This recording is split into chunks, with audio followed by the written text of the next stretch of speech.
आदरणीय उपराष्ट्रपति जी, मंचस्थ सभी वरिष्ठ महानुभाव,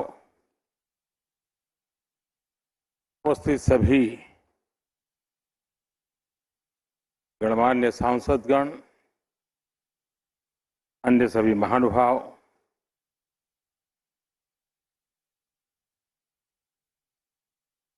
जितना मैं वेंकैया जी को जानता हूं,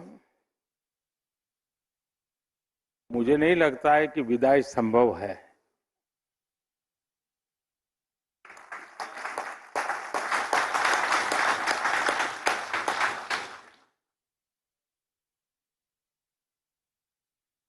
ग्यारह तारीख के बाद आप जरूर अनुभव करेंगे कि किसी न किसी काम से आप पर फोन आएगा, आपके विषय में कुछ जानकारी मिली होगी, सुख दुख की बात होगी तो तुरंत पूछेंगे। यानी एक प्रकार से वो हर पल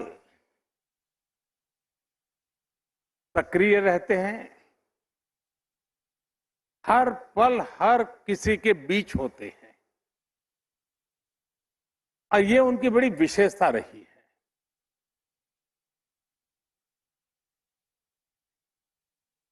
उनके जीवन की भी क्षमता को अगर हम देखें, मैं जब पार्टी संगठन का काम करता था और उस समय अटल जी की सरकार बनी, मंत्रिपरिषद की रचना हो रही थी,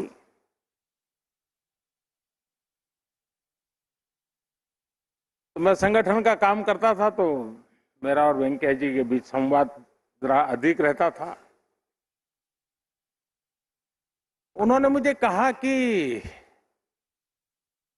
वैसे तो ये प्रधानमंत्री का ही अंतिम निर्णय होता है कि कौन मंत्री बनेगा, किस मंत्री को क्या काम मिलेगा, कौन सा डिपार्टमेंट रहेगा,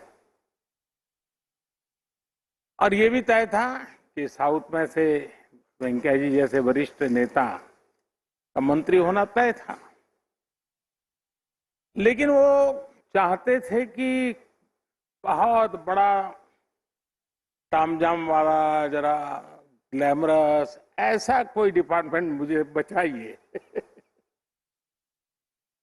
और बोले अगर प्रधानमंत्री जी को बुरा न लगे तो मेरी इच्छा है कि मेरे मन का काम अगर है वो है ग्रामीण विकास। अगर मुझे ग्रामीण विकास का काम मिले तो मैं करना चाहता हूं। यानी ये पैशन, ये अपने आप में बहुत बड़ी बात है। अटल जी को वेंकैया जी की और भी जरूरतें थी, लेकिन चूंकि उनका मन ये था तो अटल जी ने उस प्रकार से निर्णय भी किया और उस काम को बखूबी वेंकैया जी ने निभाया। अब और एक विशेषता देखिए, वेंकैया जी शायद एक ऐसे व्यक्ति हैं कि जिन्होंने ग्रामीण विकास मंत्रालय तो देखा ही देखा, शहरी विकास भी देखा। यानी एक प्रकार से विकास के जो प्रमुख दोनों पहलू कहें, उसमें उन्होंने अपनी महारत दिखाई। वे पहले ऐसे उपराष्ट्रपति थे, राज्यसभा के पहले सभापति थे, जो राज्यसभा के मेंबर रहे थे। बाकी ये सौभाग्य बहुत कम लोगों को मिला था, शायद अकेले वेंकैया जी को मिला।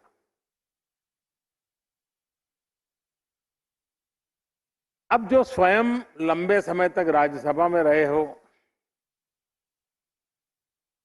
जो पार्लियामेंट्री अफेयर्स के रूप में कार्यभार देख चुके हो, इसका मतलब है कि उनको सदन में क्या क्या चलता है, पर्दे के पीछे क्या चलता है, कौन सा दल क्या करेगा, ट्रेजरी बैंक की तरफ से क्या होगा, सामने से क्या होगा, वो उठ करके उसके पास गया, मतलब ये खुराफत कुछ चल रही है, इन सारी बातों का उनको भलाई भांति अंदाज था। और इसलिए सभापति के रूप में दोनों तरफ उनको पता रहता था कि आज ये करेंगे, और ये उनका जो अनुभव था वो ट्रेजरी बेंच के लिए उपयोगी होता था, तो विपक्ष के मित्रों के लिए परेशानी भी का कारण बनता था कि पता चल जाता था। लेकिन उन्होंने सदन को और अधिक सक्षम बनाना,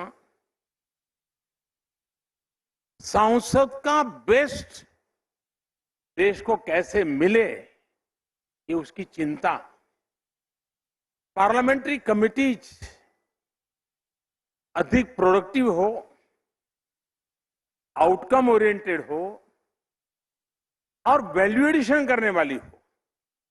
शायद वेंकैया जी पहले ऐसे सभापति रहे होंगे जिन्होंने पार्लियामेंट्री कमिटीज के फंक्शन के संबंध में भी इतनी चिंता की होगी और राजी नाराजी व्यक्त करते हुए उसमें सुधार लाने का एक निरंतर प्रयास किया। मैं आशा करता हूं कि आज जब हम वेंकैया जी के कार्यों की सराहना करते हैं तो साथ साथ हम संकल्प भी करें कि सभापति के रूप में एक सांसद के नाते हम लोगों से उनकी जो अपेक्षाएं रही हैं, उन अपेक्षाओं को परिपूर्ण करके सच्चे अर्थ में उनकी सलाह को हम जीवन में यादगार बनाएंगे तो मैं समझता हूं बहुत बड़ी सेवा होगी। वेंकैया जी समय का सर्वाधिक उपयोग कैसे हो उनके व्यक्तिगत जीवन में बहुत यात्रा करना, स्थान स्थान पर खुद जाना, उनके पिछले 5 दशक की जिंदगी रही है। लेकिन जब कोरोना काल आया, हम लोग मजाक में एक बार बैठे थे तो बातें चल रही थी। मैंने कहा इस कोरोना के कारण और ये लॉकडाउन के कारण सबसे ज्यादा मुसीबत किसको आएगी? मैंने अपने साथियों को पूछा था। सब लोगों को लगा कि मोदी जी ये क्या पूछ रहे हैं। मैंने कहा कल्पना कीजिए सबसे ज्यादा तकलीफ किसको आएगी? तो कोई जवाब मिला नहीं। मैंने कहा कि इस परिस्थिति की सबसे ज्यादा मुसीबत अगर किसी को आएगी तो वेंकैया नायडू को आएगी, क्योंकि वो इतने दौड़ धूप करने वाले व्यक्ति, उनके लिए एक जगह पे बैठना ये बहुत बड़ा पनिशमेंट का कालखंड था उनके लिए। लेकिन वे इनोवेटिव भी हैं और उसके कारण उन्होंने इस कोरोना कालखंड का एक बड़ा रचनात्मक उपयोग किया। उन्होंने, मैं एक शब्द प्रयोग करना चाहूंगा, वो विद्वान लोगों की नजर में ठीक होगा कि नहीं मैं नहीं जानता हूं, लेकिन वो टेली यात्रा करते थे। और टेली यात्रा उन्होंने क्या किया, सुबह टेलीफोन डायरी लेके बैठते थे और पिछले 50 साल में देश भर में भ्रमण करते करते सार्वजनिक जीवन में, राजनीतिक जीवन में जिन जिन लोगों से उनका संबंध आया है, उसमें जो वरिष्ठ लोग थे, डेली 30, 40, 50 लोगों को फोन करना, उनके हाल पूछना, कोरोना के कारण कोई तकलीफ तो नहीं है इसकी जानकारी प्राप्त करना और हो सके तो मदद करना। उन्होंने समय का इतना सदुपयोग किया था। लेकिन उन दूर सुदूर इलाकों में छोटे छोटे कार्यकर्ताओं को जब उनका टेलीफोन आता था तो वो तो ऊर्जा से भर जाता था। इतना ही नहीं, शायद ही कोई एमपी ऐसा होगा कि जिन्होंने कोरोना काल में वेंकैया जी की तरफ से फोन उनको ना आया हो, उनका खबर न पूछी हो, वैक्सीनेशन की चिंता न की हो। यानी एक प्रकार से परिवार के एक मुखिया की तरह उन्होंने सबको संभालना, सबकी चिंता करने का भी उनका प्रयास रहा। वेंकैया जी की एक विशेषता है, मैं जो कहता हूं ना कि वो कभी हमसे अलग हो ही नहीं सकते। और उसके मैं उदाहरण बताता हूं।